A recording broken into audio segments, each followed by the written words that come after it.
ये जो मैं आपको लोकेशन दिखा रहा हूँ ना, ये एक सोसाइटी है।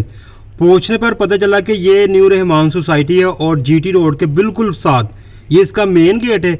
इसके अंदर ज़िंदगी में ना पहली बार इस तरह का पानी आया है कि चलने के लिए कोई भी बाइक वो चल नहीं सकती, पैदल गुजरगाह का रास्ता नहीं है, पानी के अंदर से गुजर कर जाया जा रहा है। मुकामी लोग बहुत ज़्यादा परेशान हैं और उनका कहना है कि ये जो पानी है ना इस सोसाइटी के अंदर आया नहीं है बल्कि किसी ने भेजा है। तो मैं मज़ीद जानकारी हासिल करने के लिए ना इस सोसाइटी के अंदर गया और अंदर की जो सूरत हाल है उसको देखने की कोशिश कर रहा हूँ कि आखिरकार पानी इतना ज़्यादा यहाँ पे आया क्यों।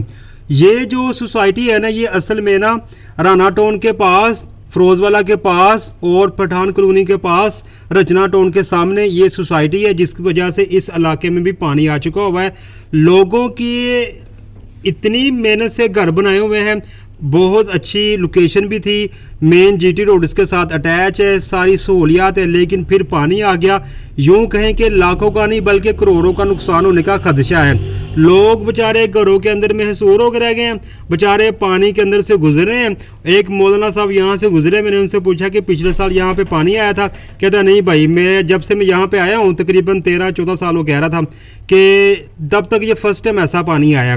तो भाई हम खुद परेशान है कि एक ऐसे इलाके जहाँ पे पहले कभी सैलाबी पानी नहीं आया, बारिशें हो थोड़ा बहुत पानी खरा हो जाता है, लेकिन इस तरह का सैलाबी पानी जो दिनों तक वहाँ पे मौजूद रहे, ऊपर से पानी के अंदर मैंने पाँव रखा है, पानी की जो ठंडक है ना, जो नहरी पानी है उसकी वो फीलिंग आ रही है। तो इससे साफ लग रहा है कि जो नाले का बंद टूटा है उसके ज़रिए पानी यहाँ पे भी आ चुका हुआ है और पूरी की पूरी सोसाइटी आपके सामने है कि हीरो से ज़ीरो बन गई है। इसी तरीके से लोगों का रुझान ना इन सोसाइटियों की तरफ से ना निकलता जा रहा है कि भाई हम यहाँ पे ना रहें। इसलिए पता नहीं ये कोई प्लानिंग थी या फिर वैसे ही कुदरती आफत है, अभी इसका ना कुछ भी पता नहीं चल रहा। ये लोग बेचारे परेशान हैं। इनसे पूछने पे पता चला कि भाई ये फर्स्ट टाइम पानी आया और ये लोग ना कहते हैं कि ये एक सोसाइटी को बचाने के लिए ना पानी सारा इस तरह भेज दिया। और वो सोसाइटी कौन सी है? वो सोसाइटी असल में ना पिछले साल ना काफ़ी टॉप पे थी कि उसके अंदर दरिया रावी का पानी आ गया हुआ है और आज वहाँ पे बंद बांधा जा रहा है। वो कह रहे हैं कि उस बंद को ना जल्दी बांधने के लिए, ताकि रावी का पानी उस बंद को नुकसान ना पहुँचाए, इसलिए पानी का रुकना इस तरफ कर दिया गया, इसलिए हमारा ये इलाका सारा का सारा डूब गया। लोगों का ये कहना है, लेकिन मेरा ख्याल है कि ऐसा नहीं हुआ, क्योंकि रावी का और इस इलाके का लिंक है ही नहीं है। रावी यहाँ से कितना दूर है और ये इलाका कितना दूर है। इवन के रावी का मैं व्यू कर चुका हूँ, वहाँ पे तो पानी ना होने के बराबर है कि हम कहें कि वहाँ से निकल के पानी यहाँ पे आ रहा है। हाँ, अलबत्ता इन नालों के अंदर जो ये दो बड़ी नहरें हैं जो सैलाबी नहरें कहलाती हैं, उसको यहाँ पे नाला कहते हैं, उस नाले के अंदर पानी कहाँ से आ गया? दूसरी वाली जो थी वो वहाँ उसमें उसके अंदर से कहाँ पे आ गए? ये असल में ना सोचने की बातें हैं। भाई ये इलाका देख लें, ये भी ज़ीरो हो चुका हुआ है, अंदर जाने की जगह ही नहीं है भाई, ना बाइक जा सकती है ना मैं पैदल जा सकता हूँ, जाने का वैसे दिल नहीं कर रहा। अब लोग बेचारे क्या कर रहे होंगे, इतनी टेंशन है मैं आपको बता नहीं सकता। आपकी बार जो मैं आपको लोकेशन दिखा रहा हूँ ना, ये असल में काला शाह काकू अंडरपास के सामने एक पार्क बनी थी। इस पार्क को बहुत ही खूबसूरत तरीके से बनाया गया था, लेकिन ये पार्क के अंदर भी इतना पानी है, इसके साथ छोटा सा नाला लगता है। अब उस नाले का पानी इतना तेज चल रहा है, इतना तेज चल रहा है कि आपको मैं बता नहीं सकता कि भाई उस नाले के पानी का जो थाना लेवल इतना ऊपर हो चुका हुआ है कि सारी पार्क के अंदर पानी आ गया और पार्क का ये हाल है।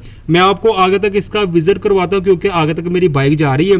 तो ये सूरत हाल है। अब ये पार्क ऐसे है जैसे यूँ कहे ना कि कोई दरिया है, उसके अंदर ये पार्क बनाई हुई है और दरिया फुल आ चुका हुआ है और ये हाल हो चुका हुआ है।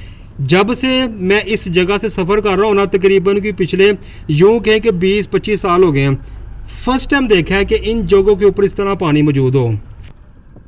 यहाँ पे लोगों ने ना जो हुकूमत की तरफ से है उन्होंने तो अच्छा बना दिया था, दिखने में काफ़ी अच्छा लग रहा था। और मुझे ये था कि इस पार्क की वजह से ना जो इसके आस-पास सोसाइटी हैं, जैसे कि ऐसे गार्डन होगी, कबीर वाला होगी, फिर उसके बाद न्यू रहमान होगी, फिर उसके बाद जो जितनी भी सोसाइटी इसके आसपास थी, ये इस पार्क की वजह से ना उनकी थोड़ा ना बढ़ने वाला था रेट वगैरह, लेकिन पार्क के अंदर भी पानी आ गया तो भाई फिर आपके सामने है कि रेट अब कहाँ पे जाएगा।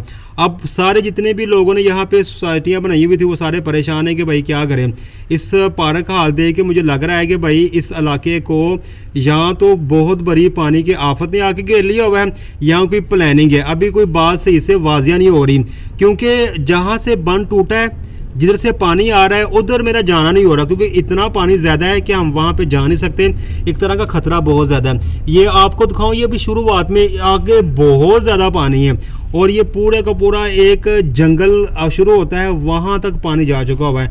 और मुझे ये लग रहा है कि ये पानी चलता चलता दरिया रावी में जाके गिरेगा, लेकिन उसके पानी के चलते चलते जो इलाके इसकी रेंज में आते हैं ना, वो सारे के सारे पानी में ही आते जाएंगे और नुकसान होता जाएगा। लोगों के घरों की मकाने की नींवें बैठ गई हुई हैं कि लोगों ने नए घर बनाए थे या नए प्लाट लिए हुए थे, वो प्लाट पानी के ज़द में आ चुके हुए हैं। और जो ज़्यादा यानी कि रकबे के प्लाट थे वो ऐसे जैसे छप्पर होता है, इस तरह वो शो हो रहे हैं। यूँ कहें कि लोगों की जो जमा पूंजी जो उन्होंने लगाई थी, एक इन्वेस्टमेंट की थी ना, वो ज़ीरो हो गई है बस इस पानी आने की वजह से। अब ये जो अगस्त का मंथ जा रहा है, इसमें ये सूरत हाल है। अगस्त के मंथ के दरमियान में या शुरू में इंडिया भी पानी छोड़ता है। अगर इंडिया ने पानी छोड़ा दरिया रावी के अंदर, अगर दरिया रावी के अंदर उस तरह का सैलाब आ गया जिस तरह पिछले साल आया था, तो भाई सूरत हाल बहुत ही गमगीर हो जाएगी। यहाँ पे आगे ऐसे गार्डन है और ये एक व्यू मैं आपको और दिखाऊं, ये मैं बिल्कुल पास गया हूँ। ये पार्क के अंदर ना कम से कम ने एक आदमी से ऊपर तक का पानी है, हम इस पार्क के अंदर चल नहीं सकते। यूँ कहें कि भाई हम चल के देख लें क्या, ऐसा सूरत हाल है ही नहीं है। ये जो पार्क है ना, ये जीटी रोड से काफ़ी नीचे है और उस लिहाज से इस पार्क के अंदर पानी जाते जाते मुझे लगता है कि वो ही ना कि 3-4 मंथ लग जाए, और अगर मुसलसल पानी बेहतर रहा तो मज़ीद दिन और भी लग सकते हैं। ओवरऑल ये जो व्यू मैंने आपको दिखाया ना, जो सोसाइटियाँ मैंने 2-3 दिखाई वो, और उसके बाद ये पार्क का हाल दिखाया, इससे देख के लग रहा है कि जिस तरह ये इलाका डेवलपमेंट हो रहा था ना, इस पानी आने की वजह से ना ये इलाका लोगों की खबरों में आ गया। लोगों ने जो इन्वेस्टमेंट यहाँ पे करनी थी ना, अब उन्होंने अपनी इन्वेस्टमेंट रोक ली है। और जिन लोगों ने यहाँ पे मकान बनाए हुए थे, जो रहायश रह रहे थे, उन्होंने प्लान कर लिया कि यहाँ से वही बेचने की कोशिश करें। लेकिन मुझे लग रहा है कि जब इस तरह का वाक़या हो जाए ना और काफ़ी लोगों की नज़रों में आ जाए, तब वहाँ से मकान भी बेचना बहुत ही मुश्किल हो जाता है। तो भाई मेरी वीडियो आपको अच्छी लगी हो तो चैनल को सब्सक्राइब करें और बेल आइकन को प्रेस करें। मैं आपको सैलाबों की सूरत हाल बताऊँगा जब तक ये सिलसिला चलता रहेगा, इसलिए मेरे साथ बने रहे और अपने कमेंट में बताया कि कौन कौन से इलाके में मजीद इस अपनी वीडियोस में दिखाऊं। शुक्रिया।